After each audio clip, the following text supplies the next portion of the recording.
On November 14th, 2025, after more than 17 years waiting on death row, Steven Corey Bryant was put to death by firing squad at Broad River Correctional Institution in South Carolina. Bryant was a serial killer who murdered 3 people. That evening, he faced his final punishment. In this video, I'm going to tell you exactly what happened that day, what he ate for his last meal, and what his final words were before he died. Before we continue, make sure you like this video and subscribe so you don't miss the next true crime story. Back in October 2004, Steven Corey Bryant was only 23 years old. Over the course of just 8 days, he went on a brutal killing spree across the rural areas of Sumter County, South Carolina. His crimes terrified everyone in the community. 20 years later, those 8 days of violence led him straight to the execution chamber. Bryant loved fishing. He spent a lot of time at a river near his home. On the night of October 8th, for no clear reason at all, he shot a man who was fishing at that same river. He shot him in the back. The victim was 56-year-old Clinton Brown. Despite being badly hurt, Brown somehow survived. He even managed to drive himself to the hospital. But this attack was just the beginning. What came next was a cold and calculated wave of terror that would soon grip the entire region. The very next day, October 9, 2004, Bryant went out with his friend and co-worker, 36-year-old Clifton Gay. The 2 men were close.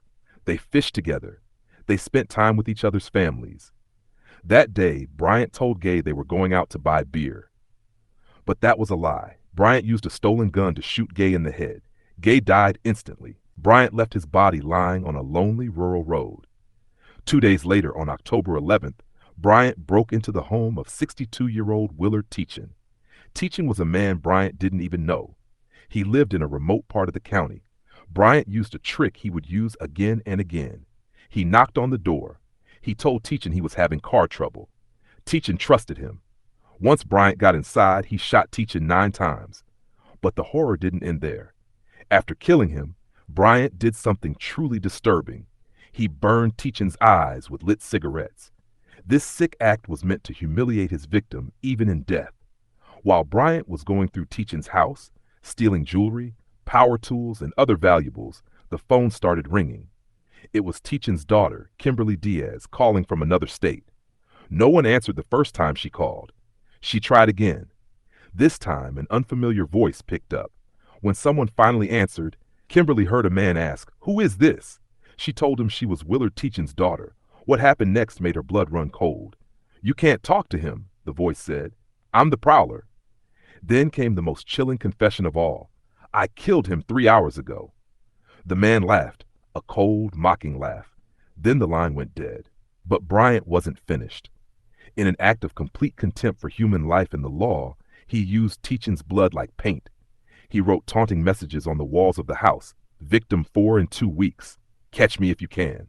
He wrote "Catch me if you can" over and over again. Before leaving, he placed candles around the body, turning the crime scene into some kind of twisted, macabre altar. Exactly 2 days later, on October 13th, 2004, Bryant killed again. This time, his victim was 35-year-old Christopher Earl Burgess. Bryant ran into him at a convenience store in rural Sumter County. They knew each other a little bit. After talking for a while, they walked out of the store together. Bryant offered Burgess a ride. On a deserted stretch of road, Bryant pulled out a gun and shot Burgess twice, once in the head, once in the chest. He dumped Burgess's body in a ditch. Less than 2 hours later, a hunter passing through the area found the body and called the police. Later that same day, Bryant was arrested at his girlfriend's house.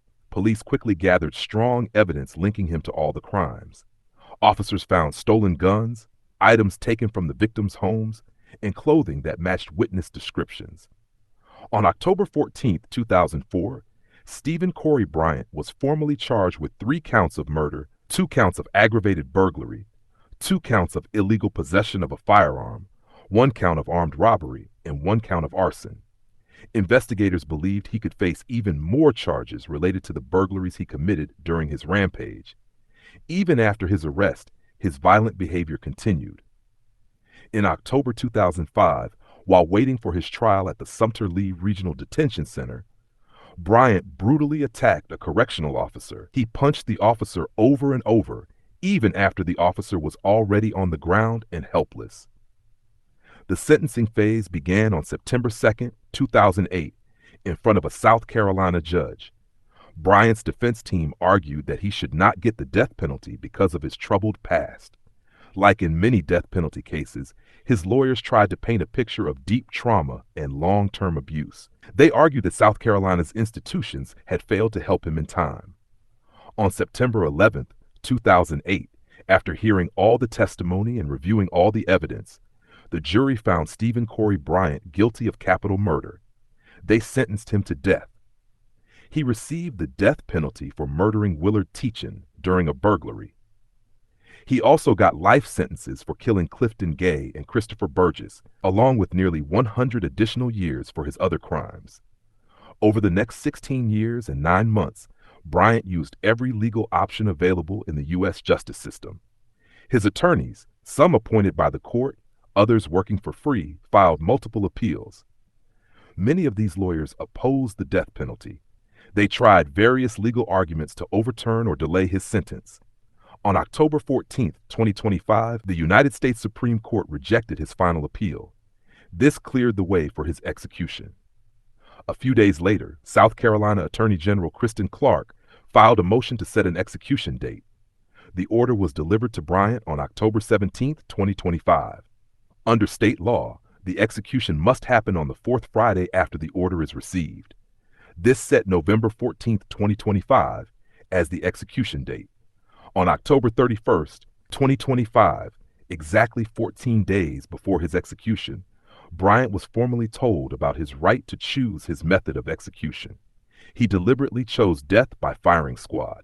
With that decision, he became the third inmate in South Carolina to choose this method since the state started doing executions again in September 2024. Steven Corey Bryant spent his final days on death row without a single visit from any family members. He spent that time almost completely alone, with only occasional contact from prison staff and his spiritual advisor. Finally, the day of his execution arrived. On the morning of November 14, 2025, Bryant woke up at 4 a.m. He took a shower and met with a spiritual counselor.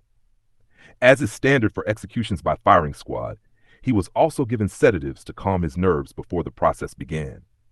At 5:45 p.m., Bryant was taken from his cell to the execution chamber. At 5:50 p.m., he was strapped into the execution chair with thick leather straps. The coroner placed a target on his chest, directly over his heart.